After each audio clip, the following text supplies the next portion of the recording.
And that kind of fueled me to, you know what, I'm gonna work really hard so that one day I can retire my parents, give them what they need, so they can enjoy their life as well. So that fueled me to keep driving change and keep driving improvement and progress. Because at the end of the day, they came to this country for opportunities. They came to this country to uplift our own generation, so we can have for impact for many families out there that come from a similar background as me. Yeah, so it's funny. We have a very similar backgrounds and stories and journeys, because I'm first generation American. My parents came over. Excuse me, my parents came over from Israel. Mm. My mother's a Holocaust survivor, so she escaped Nazi Europe, and she made her way to Israel. And my father was born in Israel before Israel became Israel.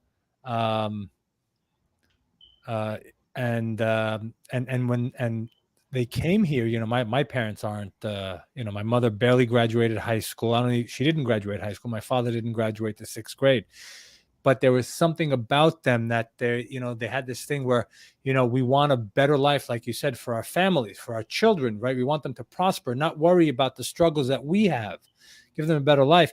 And it's amazing when you have that goal, that passion, that vision for something that is bigger than you, what it can do for you, That's correct. right? That is correct. So tell us about, you, who you were before you became this real estate tycoon, before you became this, entrepreneur who helps other entrepreneurs, achieve life, and you've got a huge goal, right? Tell us about your goal. My goal is to impact 1 billion people around the world. Mm-hmm. I'm going to And do how do that you through plan on doing technology. that?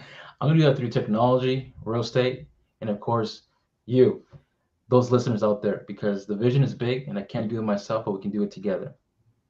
So tell us more about this vision. Tell us more about your plan, right? Yeah. You start out in tech. Why, what's technology, real estate, how you put it all together? So it's funny. My whole life, I guess, in the past 10 years, I've jumped to different types of industries, but within the business development role, working in tech. And most of my friends and people who know me have always thought of me as the jack of all trades and master of none. But they don't really know what was the story behind it and why I did these certain things in my 20s and coming up to where I'm now. And basically, my model, my strategy was kind of learn from different types of employers what to do, what not to do, gain those skill sets, gain those Yeah, Ronaldo and I are both in bad weather right now, folks. So excuse us. We're having some technical difficulties with internet and Wi-Fi and whatnot. Um, but it is something that everyone has to have in business, which is passion, which is your Yep. why. Yes, we're back. Yes. Yes. The why is the most important thing. It what motivates you to get up every morning. It wakes you up when you are sad, when you're depressed, when you're suffering. Um, that's the only reason that really picks you up. And most people who go through this entrepreneurship road, they have to accept it that it's a lonely road, and suffering and crying and being depressed is part of it. There's no happy journey. I mean, from all the books I read from entrepreneurs, mentors, we all go through the same thing. So I always try to advise people that if you're going through this entrepreneurship or this new business venture, expect it, and you're not going to sleep that much. And they say, oh, trying to stick this 9 to 5 rat race. Well, guess what? If you're gonna work in your dream, it's gonna be 8 to 8 or 24/7. From when I wake So up to when I go to sleep. that's right. I mean, I work from literally 7:30 a.m. to 10 p.m. at night, just to get my dreams up there, Oh, because it absolutely. takes it takes time, it takes work, and people only see the front end, the success, but they don't see the back end on how to make that happen, how to build that. You see, so I'm 33, like I mentioned, but all these years, this past 10 years, I've been doing a lot of that. Like 40 to 60 hours a week has been a norm for me. And it's come to a point where if I'm just doing one thing, I get bored easily and I feel weird if I'm not working more than 40 hours. It just feels really weird. But it's a beautiful thing because now I'm seeing all the seeds that I planted.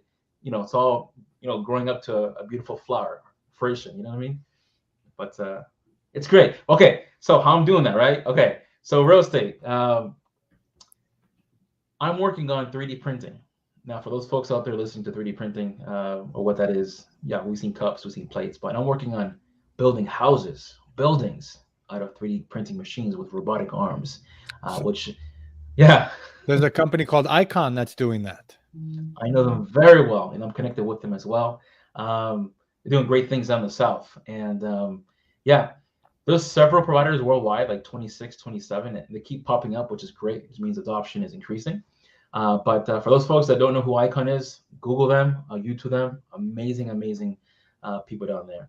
So And look, man, I'm looking to build my house. Let's do a 3D print. Let's go, man. Two let's floors, 4,000 square feet. Come on, let's go right now. I'll knock my house listen. down tomorrow. We'll do it.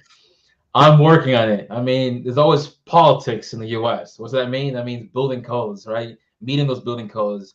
The union workers. I mean, all these certain things that right now we're kind of going through it. We're partnering up with different universities over Massachusetts to kind of update this public policy, international code, building code, get people on board, educate them, because it takes time. People don't see it, but when there's a new technology being introduced, you got to do the work, you got to do the research, the analytical, the data, the case studies, the feasibility study. No one sees that, but all that work is happening on the back end so that we can have a better creative future down the road. And that's what I'm going through right now. But I'm working on 2 projects right now in Massachusetts. No one knows about it. Haha. But soon I'll publish it on social media once we have it built. But yeah, that's what I'm working on 3D printing is the future of construction. America's behind in building. Many families are left out in the streets. There's no affordable rents, affordable place to live, and that sucks. And coming from someone who has traveled to Florida, Pennsylvania, Philadelphia, I mean across America, seeing many families in the street, it's so sad. And the government's really, I think they can do a lot better job than what they're doing now. They should be supporting a lot more of these businesses that are trying to create creative ideas.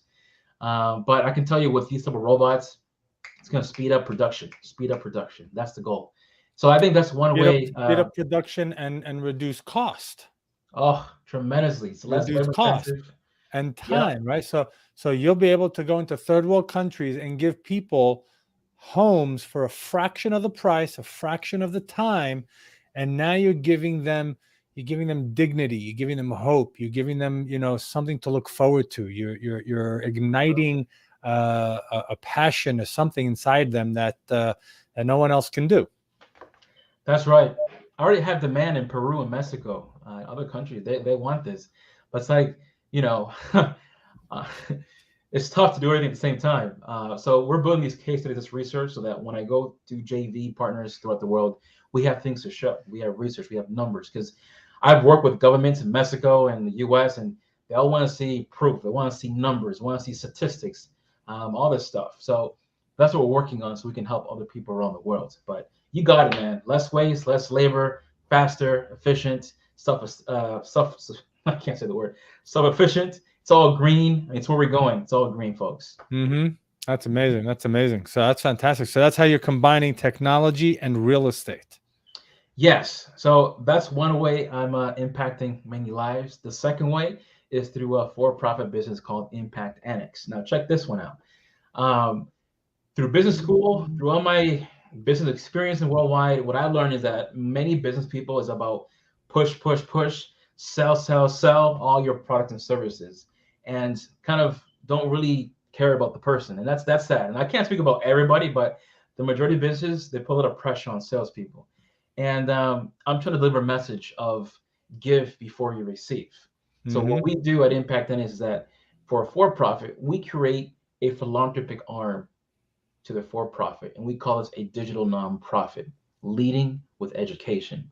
So what that means is that rather than pushing people to buy your products and services and pitching it, why not educate people on how you help them?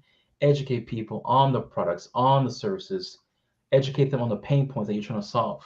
Because at the same time, as an owner of a business, you're the smartest in the room. Why not share what you know up here to the public? And then once they're educated, service them with your for-profit, you know? So there's many tax incentives to that, having a for-profit or nonprofit. You meet your charity goals, hit your financial bottom line. But the most important thing, what we do here is we position a Google grant to the nonprofit called the Google Nonprofit Grant. And basically, that gives you $120,000 of ad credit yearly. So it's a lifetime grant to advertise your organization. Wow. Google Amazing. Grant. Google That's right. Grant. Google Nonprofit Grant. They've been Wow. around since '03, this type of program.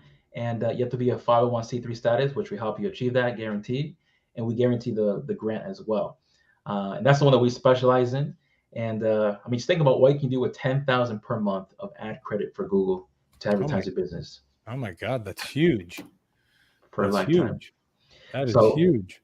if we can spread that good, create more nonprofits, educate more people, we're going to have better economies. We're going to create more new jobs. We're going to kind of teach the younger generation about what it really means to be a business owner and what the impact you can do in your community by just being a philanthropist, by educating people on what you know already. So we're spreading that good. You see? That's amazing. That's some serious work you got your hands around, huh? Yes, that's for sure. But they say nothing worth doing comes easy, right? That's You, right. you got to surround yourself with the right people. You got to surround yourself with the best team, people that think like you, people that want the same goals and have the same values and are moving together in unison towards the same goal. That is so true. That is so true. So why did you choose real estate though? There's so many other ways that you can give back and help people.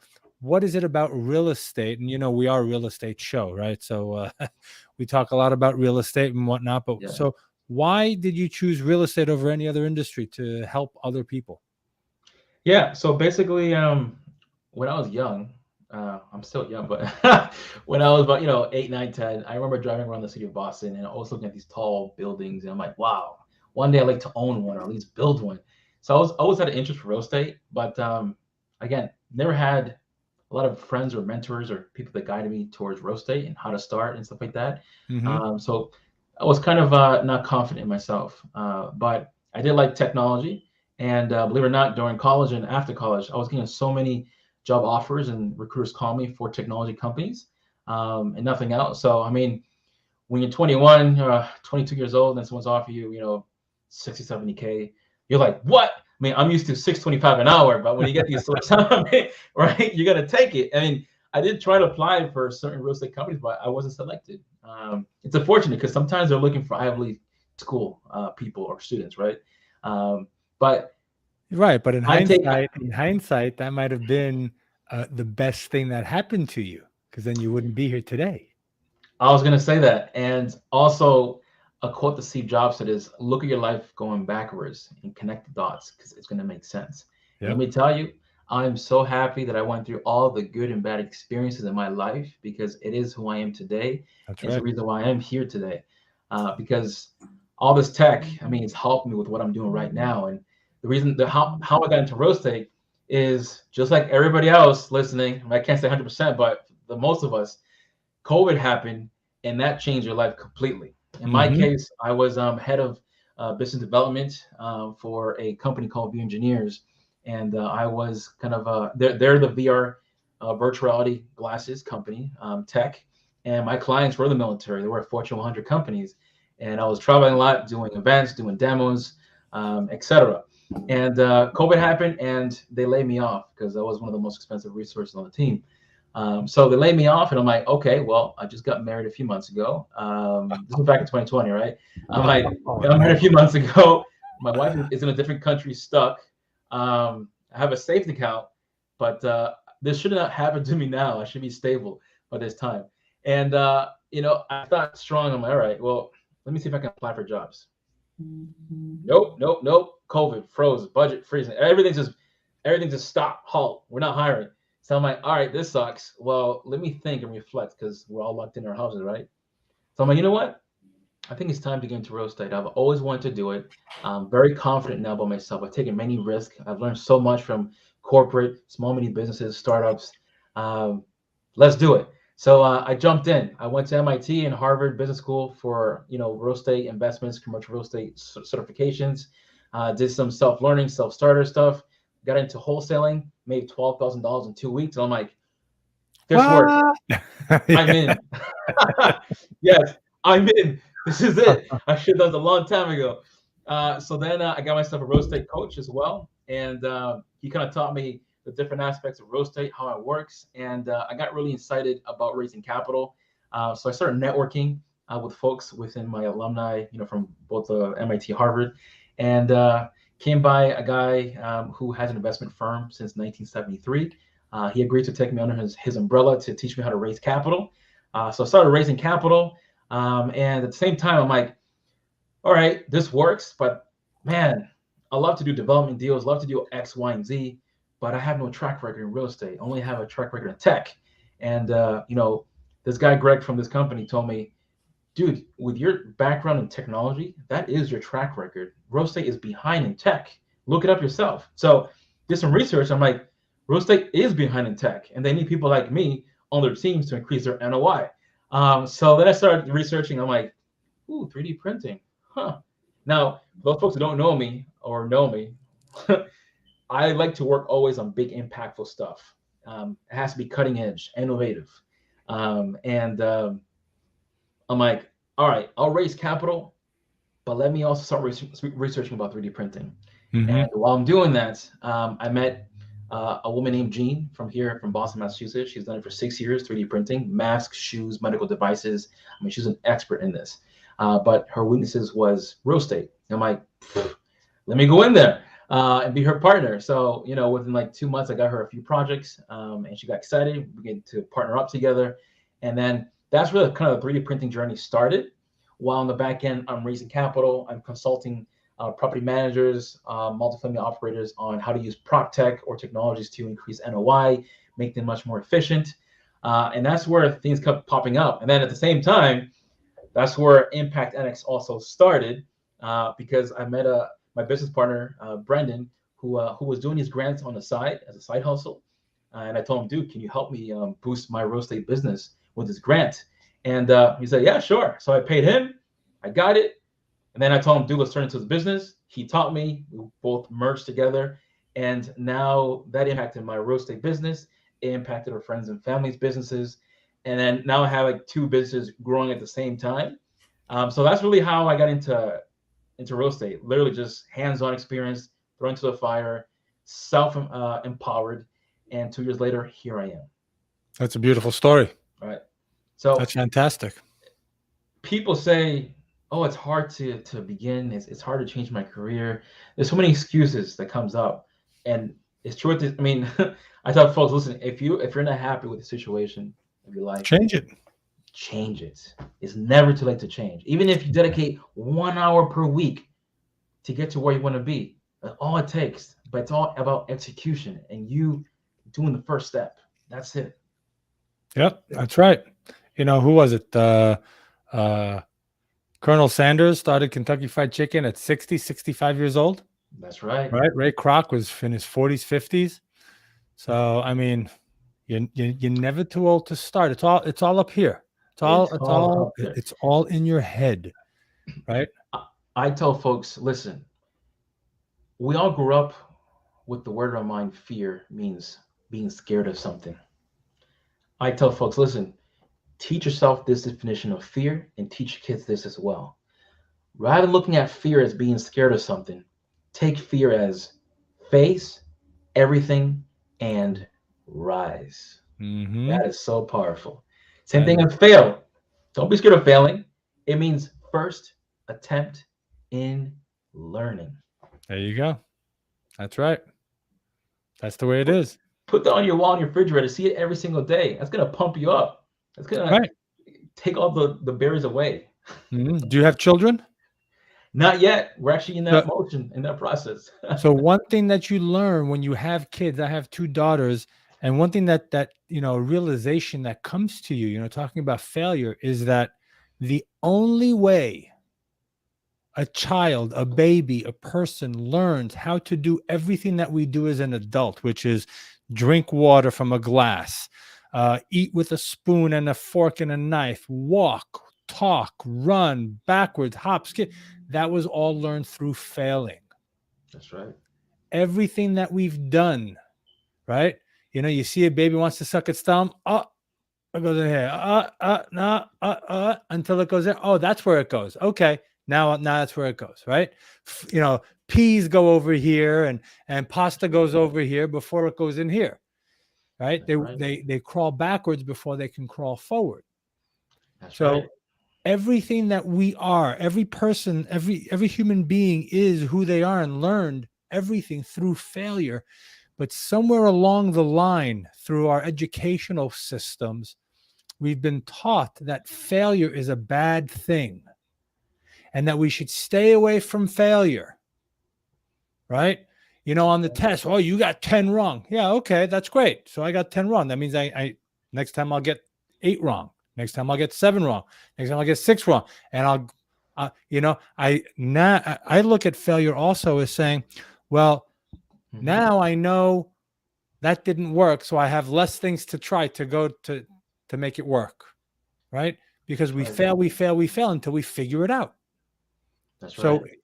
we shouldn't be afraid to fail. I was at a mastermind, and this guy stood up one day, and he goes, I want to do this business. He goes, but how do I minimize the risk? How do I do this? And so I just looked at him. I said, dude, you know what? You're going to fail. First of all, understand you're going to make mistakes and you're going to fail. The minute you can grasp that idea, the minute you can accept the fact that you're going to fail and you're going to make mistakes, and okay, that's just part of it, and move on, the easier it'll be for you to make those mistakes and move on. It's how we attach the meaning that we attach to the failures and to everything that really screws with us, right? That's right. Also comes down to what you say to yourself. That's really, really important. Because Absolutely. for some reason, we tend to be sensitive, or we tend to take what people say, serious into our hearts, and we Mm-hmm. shouldn't.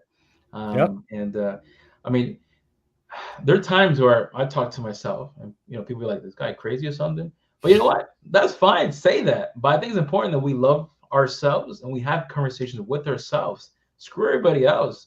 You have Mm-hmm. to be happy. At the end of the day, it's just you, really. It's That's right. just you, no matter what. So I think it's healthy for people to speak to themselves, build that relationship with yourself, be strong and confident, and just block out noises. Block out noises. I have to Absolutely. do that. Many people went. I mean, people see all these awards right here, right? You see that? Mm-hmm. I had to go through roadblocks. I had to go through people being negative. Even my own family saying, "You're going the wrong way. You're going to become a failure. This is not the right way. What are you doing? Stop doing that." I had to go against my family to get to where I am today. And now their mindset now is completely changed because I proved them wrong, and I proved many people wrong. So I had to go through many negative, things that I had to listen and see to get to where I am today. So if I Mm-hmm. can do it, you can do it too. And that's just Absolutely. examples. Absolutely. You gotta, we put on those noise canceling headphones to cancel out all the noise and just to keep what we want inside. Yeah. So it's very important to have the right soundtrack playing when you're putting on those headphones, right? That's right. I mean, you have two options, I say. Program yourself or be programmed by others. It's that simple, right? You're either creating your life or you're Yeah, helping someone create their life and that's their right. empire. I knew it by age 23 when I had my first corporate experience at Bose. It was pretty cool. I mean, I still have all the speakers and everything else, but just getting up at 7:30, going to work at 8, getting out by 4 p.m., and then that's it. I'm like, no, there's more to life to this. Yeah, 8 to 5. You get home kind of tired, eat, then TV, and then sleep, and the next day same thing. I'm like, there's more to life. I mean, I respect people who like that life, but because I've been able to travel, I mean, I'm fortunate I've been able to travel and see different perspectives in life. I can tell you that, man, life is meant to be lived, and I mean, this is a traveling investor, right? That's And right. That's right. um, it's a beautiful world out there. I'm not saying you have to travel to get it, but I can tell you that there's a lot of things better out there that we can do.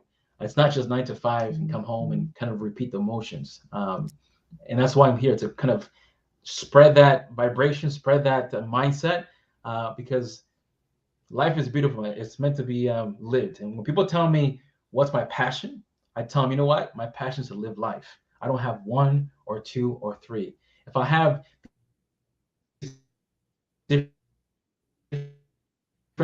Yep, we got some technical difficulties, folks. locked into one thing. Are we Mm-hmm. back? Yes, we We're are. back. I agree with you 100%, and that's why this show exists. This is why my coaching program exists. This is why you exist. This is why you're out there speaking, educating, writing, because we understand that life has to be lived. And the way to live life is by meeting new people, by experiences, by creating memories. Right? That's right. It's all about creating memories. What kind of memories are you going to create? And, and like you said, you don't have to experience life by traveling all the time. Find something that you're passionate about. Find something that inspires you, that makes you want to wake up in the morning and you're already halfway there. Because then you're going to experience life through different glasses. You're going to experience life through a different mentality, a different mindset. You're going to wake up in the morning going, thank God I get to wake up and do what I do. I'm so happy that I get to do that. That's right. And the biggest excuse that people say is, how do I start? Simple. Choose something that piques your interest and sign up. And if you're scared, that's completely normal, because scared means growing. Scared means learning something new. Scared That's means right. to be comfortable, you have to be uncomfortable. It's the same rule everywhere. It's the only way to do it. It says certain laws of the universe that work no matter where you're from, what language you speak, right? Righty, lefty, whatever it is, right? If you're scared, that means that you're breaking out of your comfort zone and that you're moving into an uncomfortable place.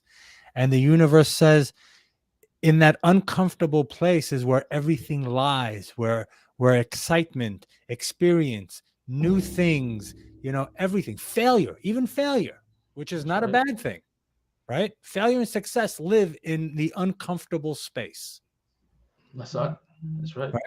And we just have to appreciate it. We have to understand it, and we have to go out there and live with it.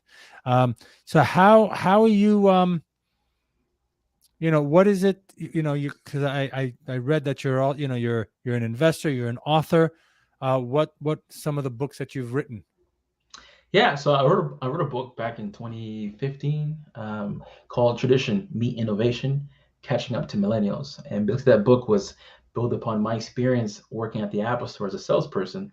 I've had, I've been fortunate to be working under Steve Jobs and also being there for the iPad launch, iPhone launches.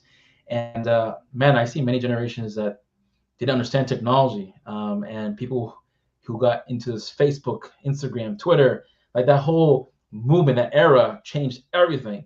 And many business owners didn't know what to do, how to start, how to modify, how to adapt. And so I wrote a book about, outbound marketing or traditional sales marketing, and how that has converted into inbound marketing, and how marketing sales works together, how we leverage platforms, technology to, triple our revenues. So educating people on that. And what's great about it, it ties into now 2022, right? What I'm doing with Impact Annex, which is the same thing, inbound marketing, but using what you know up here to now impact a lot more lives, and also support your financial bottom line for your business. And that book is on Amazon. And believe it or not, I'm the only Reynaldo Santana author on Amazon for now.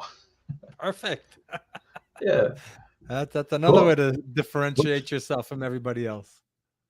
Which, by the way, I wrote that book because it was on my bucket list, my dreams.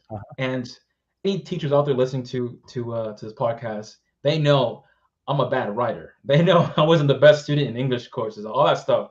So, but that didn't stop me, because what I learned is that, you know what? It doesn't matter if you have bad grammar, if you have bad English, if you have bad writing skills. The most important thing is now you can tell yourself, I'm an author, and have a book out there. And it's 60 pages.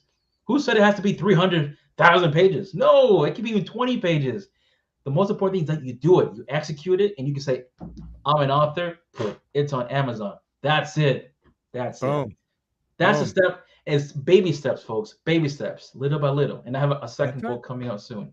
There you go. Beautiful. Beautiful. That is fantastic, man. Congratulations. And I love it because, you know, I, I myself am not a college graduate. You graduated MIT. MIT, went to Harvard, Northeastern University, and UMass Lowell, and Middlesex Community College. Because I started from the bottom to get to the top.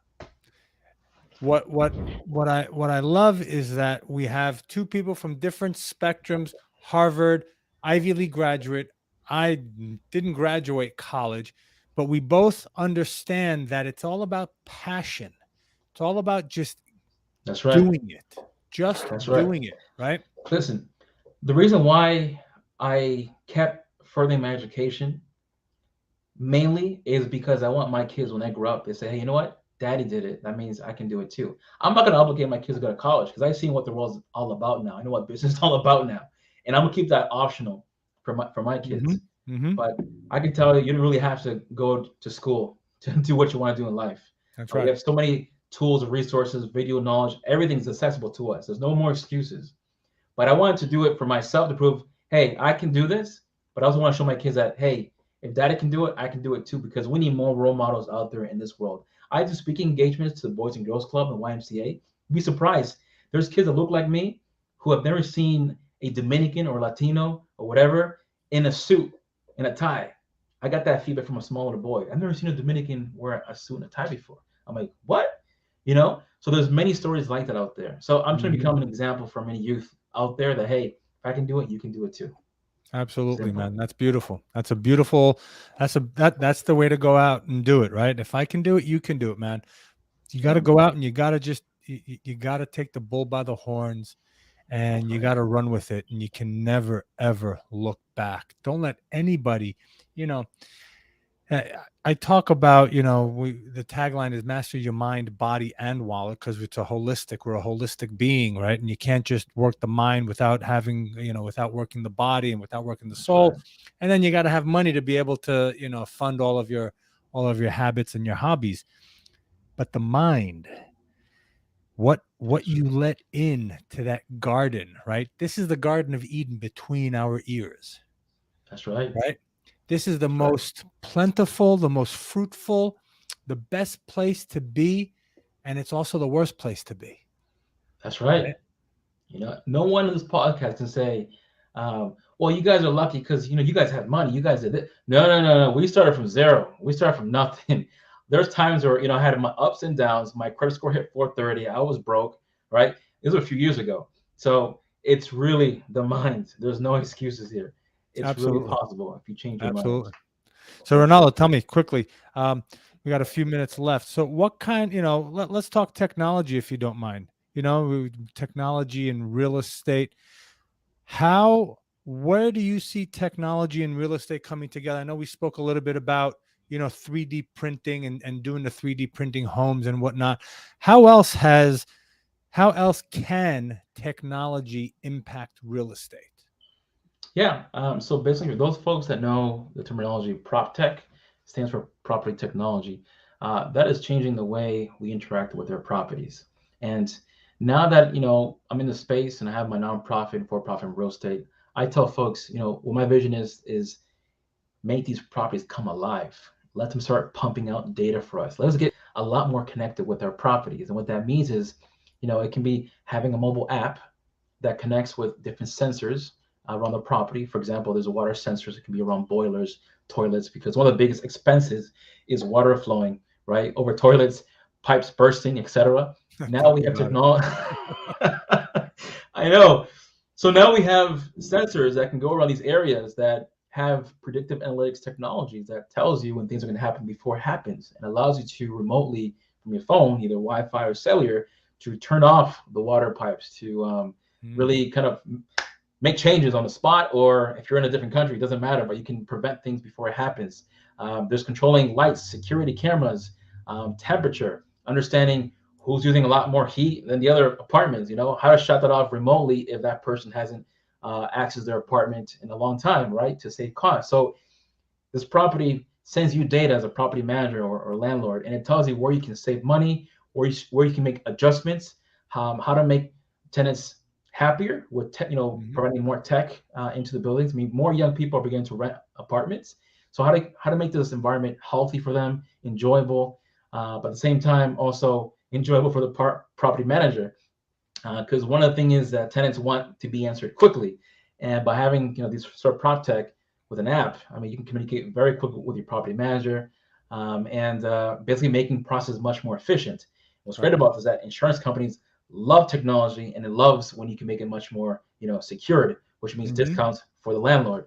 So overall, I mean these type of technologies are increasing NOI, is decreasing risk, saving you some money, and increasing the value of a property, which overall is great for investors and great for landlords. So that's some of the ways. Another way is through virtual reality. I mean, doing 360 camera tours. I mean, that business was tremendous, and it still is. I mean, when COVID happened, we couldn't really do showings.